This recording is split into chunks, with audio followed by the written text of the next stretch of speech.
The forest was too quiet. No birds, no wind, no whisper of water through the roots. The silence was the kind that pressed into the skin, a hush that carried weight, as though the world itself was holding its breath. And in that hush, an old man's voice moved, frayed and sharp like iron scraping on stone. Saruman the White was no longer white. The once proud robes had faded to the color of dirty snow, his hair a tangled storm about his shoulders. His staff was gone, broken and taken, and with it the easy majesty that had once wrapped him like armor. What remained was something leaner, hungrier, an intellect stripped to bone, prowling for anything that could still give it purpose. He knelt on a slab of moss-choked stone, fingers trembling not with weakness, but with obsession. Before him lay a scroll blackened by centuries, sealed with a sigil that pulsed faintly as though it remembered its maker. Saruman muttered as he traced the runes, a language that belonged to the time before men could speak. Each syllable left a taste of rust in the air. The words did not belong in any mouth, least of all one once sworn to wisdom. And yet his lips shaped them with desperate precision. The scroll yielded like a wound being reopened. Letters spilled across the parchment, reshaping into maps and names. Omband. Thangorodrim. The Shard of the First Ark. Saruman's eyes caught the last phrase and froze, pupils dilating as though he had glimpsed fire in the distance. He had known failure, humiliation, exile. He had been cast down before his peers, stripped of power, mocked by the very mortals he once thought to guide. But here, in the ashes of Dol Guldur, he had found something older than all of them. A remnant of Morgoth. He whispered the name, and it seemed the forest flinched. The scroll promised a fragment of the dark enemy's power, sealed away beneath the mountains where Omband had once scarred the sky. Not a ring, not a crown, something raw, unshaped, waiting for hands bold enough to seize it. Saruman's mouth curved into a bitter smile. Not all legacies die, he murmured, voice cracked yet burning. If I take this shard, then I am not finished. Behind him, hidden in the embrace of the trees, another man listened. Halros of the Dunedain had tracked whispers of a shadow moving north, whispers that led to Dol Guldur's ruins. He expected wraiths, perhaps broken servants of Sauron scavenging what remained. What he found instead chilled him more deeply. He knew the man hunched over that scroll. Once, he had heard his voice in council, commanding, authoritative, even noble. Now it rasped with hunger, a clawing need that bent the air itself. Halros shifted silently, careful not to break the spell of Saruman's muttering. He was a ranger, built for patience and watchfulness, and he let the scene etch itself into memory. His people had lived too long with the ruin of prideful men to ignore the danger before him. Saruman had been a name of guidance, now he was the sound of a trapdoor creaking open. The scroll's final seal broke with a hiss like breath escaping a tomb. A thin light seeped from the parchment, twisting into the shape of a road vanishing into the north. Saruman's hand shook as he reached for it, his shadow stretching unnaturally long across the stone. For an instant his face looked not aged but consumed, as if every ambition he had ever buried now rose to the surface at once. Halros's hand tightened around the hilt of his blade.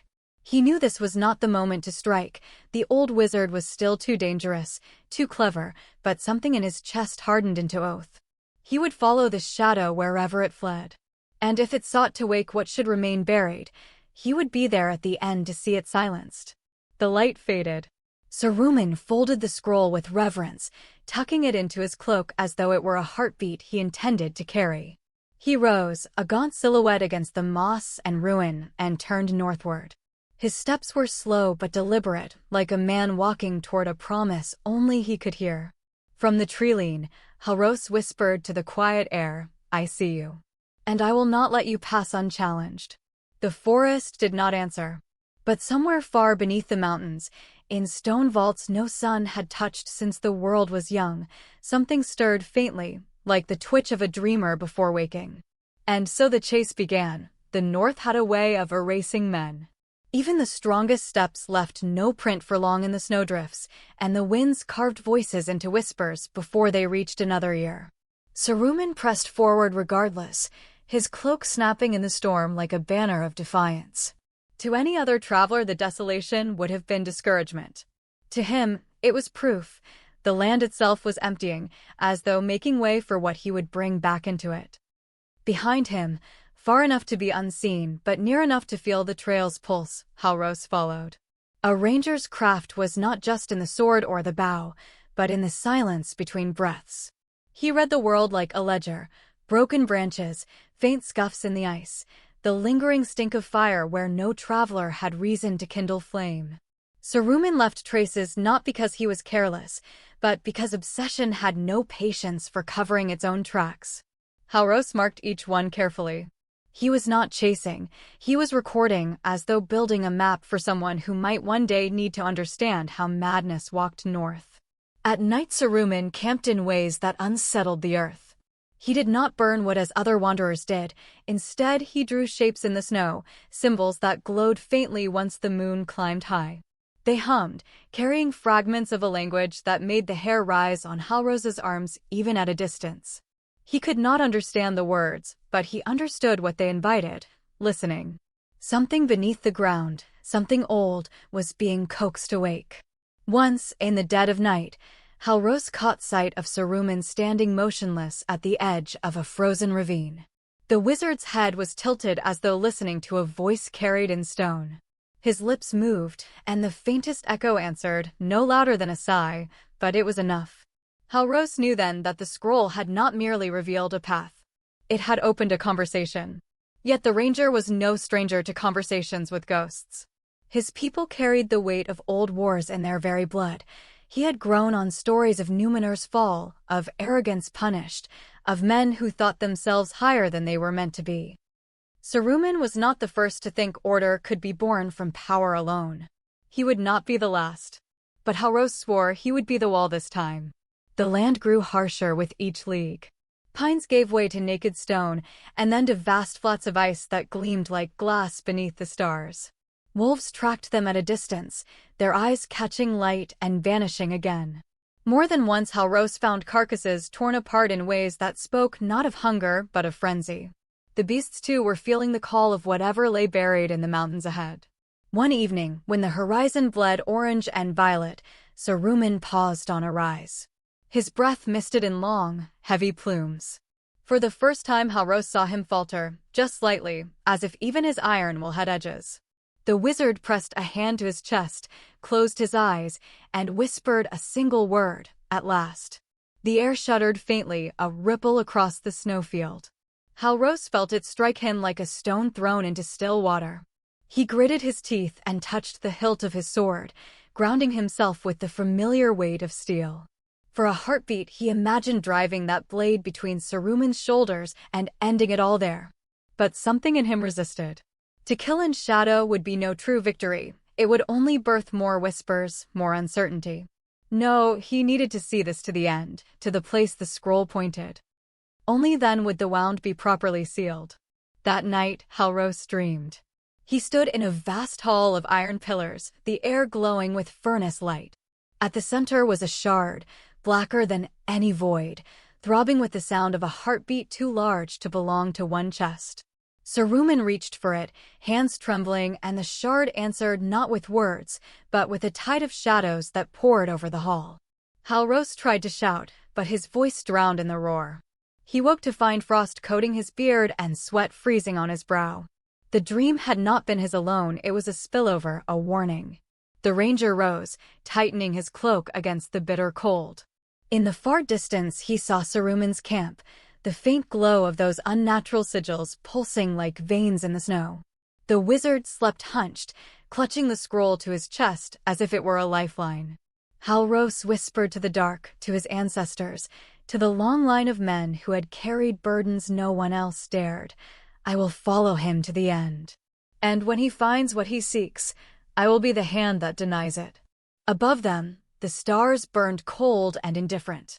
But somewhere deep in the bones of the world, an ancient fragment stirred, as if amused by the inevitability of footsteps drawing near. The road was no longer just Saruman's. It was a fuse burning toward a buried fire. The mountains rose like broken teeth, their ridges jagged against the steel-gray sky. Here, the world seemed unfinished, as though the Vala themselves had once struck the earth in anger and left the scar unhealed. Saruman climbed steadily, his breath ragged but his eyes alight, every step dragging him deeper into the marrow of his obsession. Halros followed, though the climb stripped him of warmth and comfort. His legs ached, his lungs burned, yet the cold was not what unnerved him most. It was the sense that they were not alone. The silence here was different from the stillness of the forest. It was charged, humming, like the pause before a storm breaks. The air itself seemed to wait. Then he saw it. At the mouth of a ravine, half buried in snow, stood an arch of stone. Not crafted by dwarves, nor raised by men. It was older, hewn by forces that shaped mountains rather than halls. Its surface was etched with marks so deep they seemed burned into the rock. The arch leaned inward, framing darkness so complete it swallowed the pale daylight. Saruman halted, shoulders shaking as he gazed upon it. His voice, when it came, was not triumphant but reverent. "The gate of Onband," he whispered. Sealed, but not silenced. Halros crouched on a ridge above, heart hammering.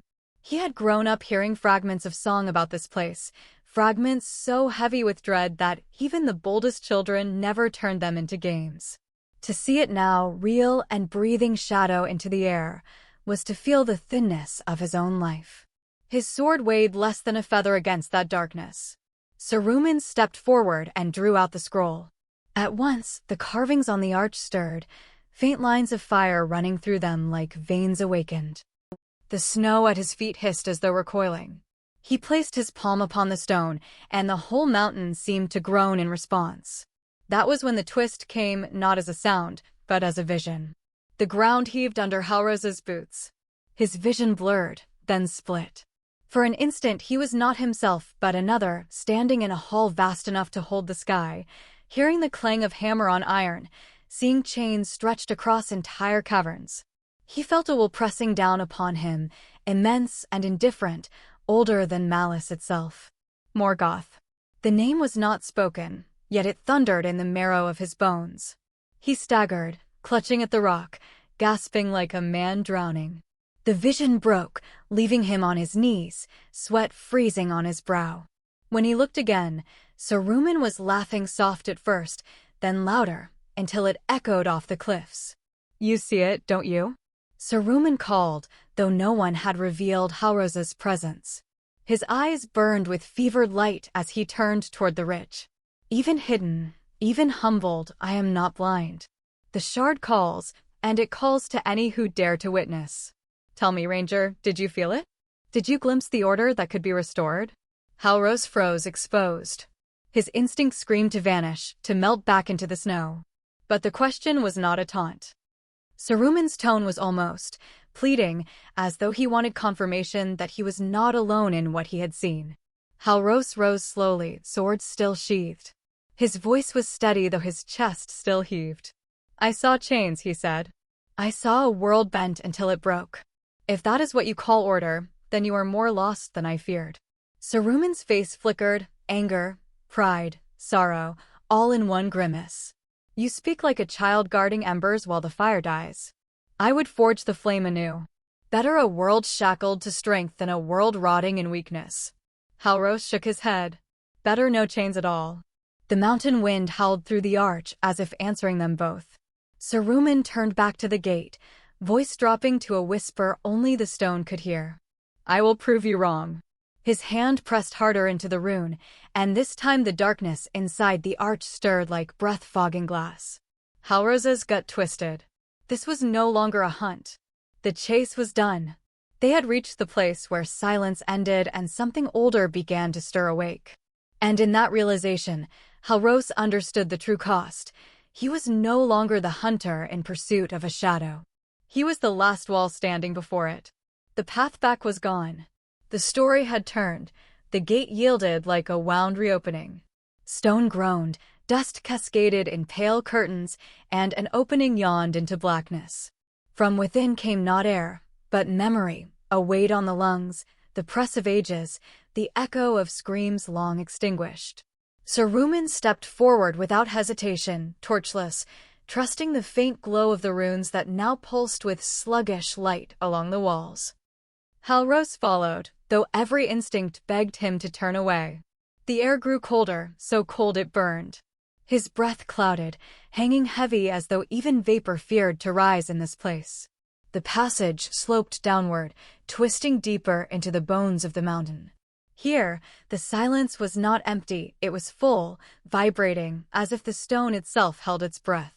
Sometimes Halros thought he heard the faint chime of a hammer or the clatter of chains.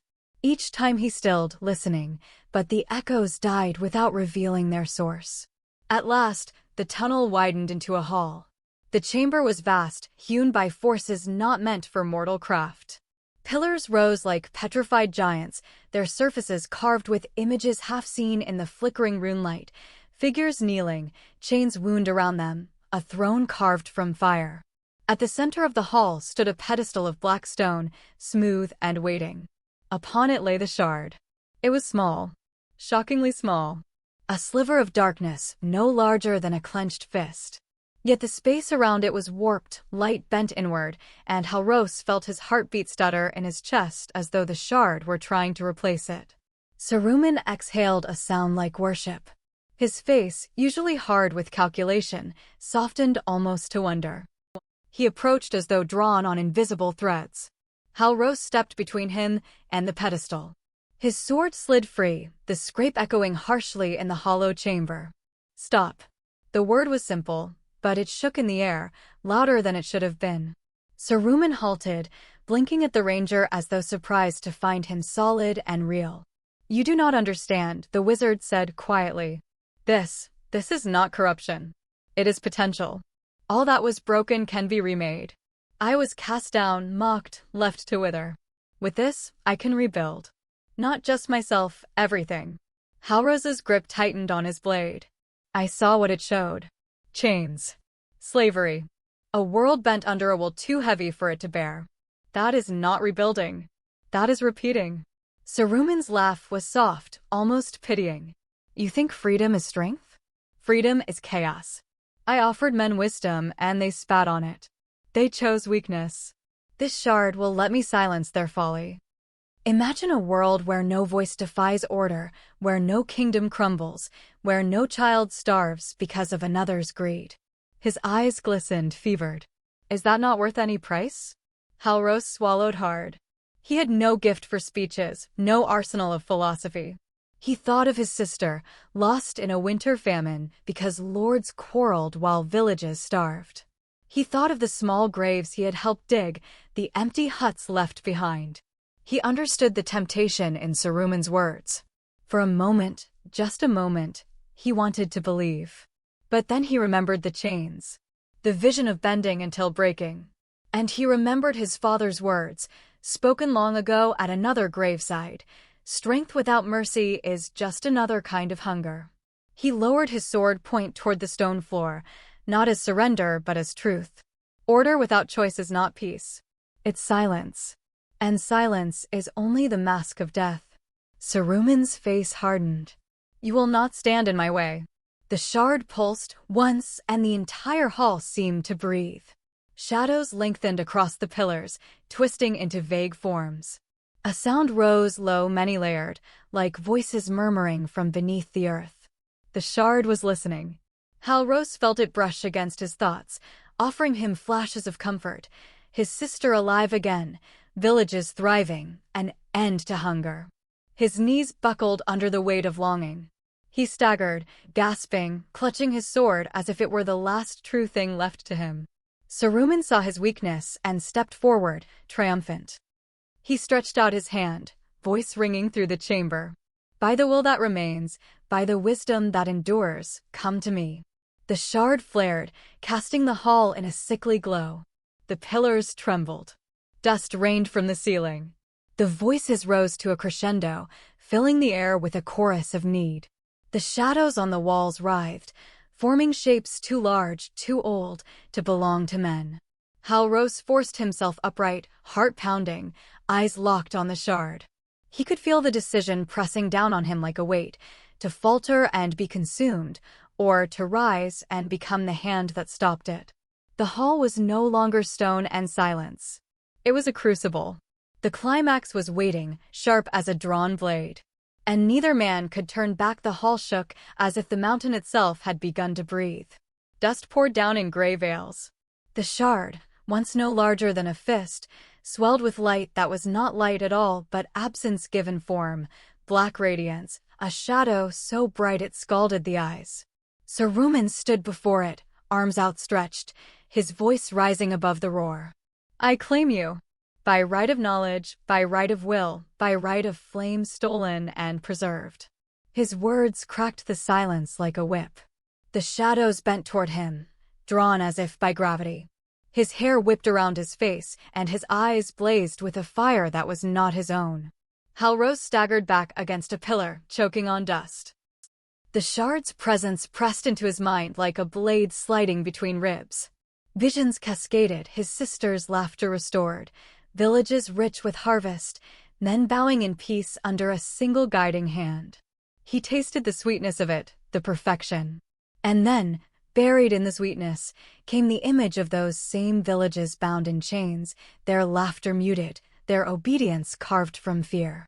No, he rasped, gripping his sword hilt until blood slicked his palm. The shard turned its gaze upon him. It had no eyes, yet it saw. The voices shifted, harmonized, spoke directly into him. You suffer because the world is weak. Take me. End the hunger. End the wars. One act of will, and you will never bury another child. Tears burned hot in his eyes. For a heartbeat, he wanted to yield. To take the burden Saruman craved and use it better. To wield it with mercy. But mercy with such power was only another lie. His father's words echoed through the storm of voices. Strength without mercy is just another kind of hunger. Saruman's chant reached a fever pitch. Runes flared across the floor, a circle of searing red encasing the pedestal. It is mine, he cried, voice half ecstasy, half despair.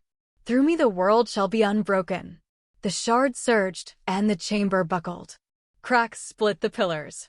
From the darkness above, a shape coalesced, immense, formless, yet suffocatingly real. It was not Morgoth himself, but a memory vast enough to crush the heart. Its roar was the clamor of chains, its breath the stench of molten iron. The Hall of Onband lived again for a single dreadful heartbeat. Halros knew then, if Saruman completed the binding, the shard would root itself in the world once more. And no hand elf, man, or wizard could pry it free. He drew his sword. The blade looked pitiful against that tide of darkness. But it was steel, it was real, and it was his. He hurled himself into the circle. Saruman's eyes widened, fury blazing. Fool! You cannot stop. The ranger's shout cut him off. Raw, ragged, filled with all the grief he had carried across years of war and hunger. I can deny it. He swung. Steel met stone. The shard screamed. Not like metal breaking, not like glass shattering, like a chorus of 1,000 voices being cut off mid-breath. Light and shadow exploded outward in a storm that flattened both men. The sound tore through marrow, through memory. For an instant Halros felt his heart stop, as if the world itself had ended. Then came silence. He lay gasping on the ground, every nerve burning. His sword lay in shards beside him, blade broken, hilt twisted. Where the pedestal had stood was a crater of blackened stone. The shard was gone, no fragments, no ashes. Gone as if it had never been. Saruman knelt a few feet away, his robes torn, his face gray with dust.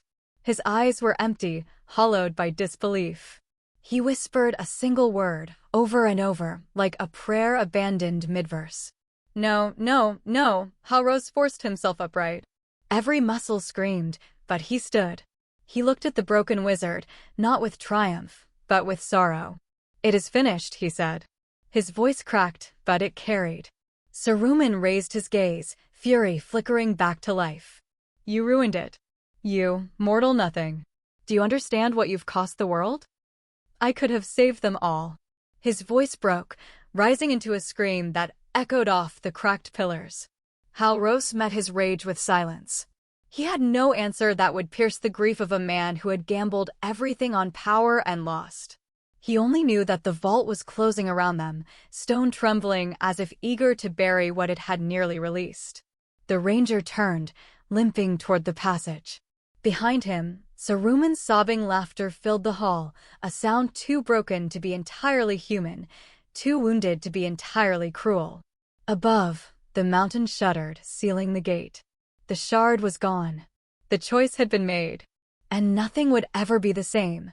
The mountain sealed itself with a groan like a dying giant. Stones tumbled, dust swallowed the air, and then the gate of Omband was gone, buried beneath its own weight, as if the world itself had decided it would no longer host such a wound. Halros stumbled from the collapsing passage, lungs burning, vision blurred. He turned once, just long enough to glimpse Saruman's silhouette staggering in the shadows, robes tattered, face streaked with grime and despair. The wizard did not call for aid. He did not curse. He only stared at the fallen vault, as though the shard might yet reform from the rubble and return to him. When the last stone fell, the silence was immense. The ranger limped down into the snowfields, every breath sharp, every step an act of will. Behind him, Saruman emerged as well, not triumphant, not even defeated, but emptied. His shoulders, once held like the spine of an oak, sagged under a weight no one else could see. He did not follow closely. He trailed, a shadow that had lost its master.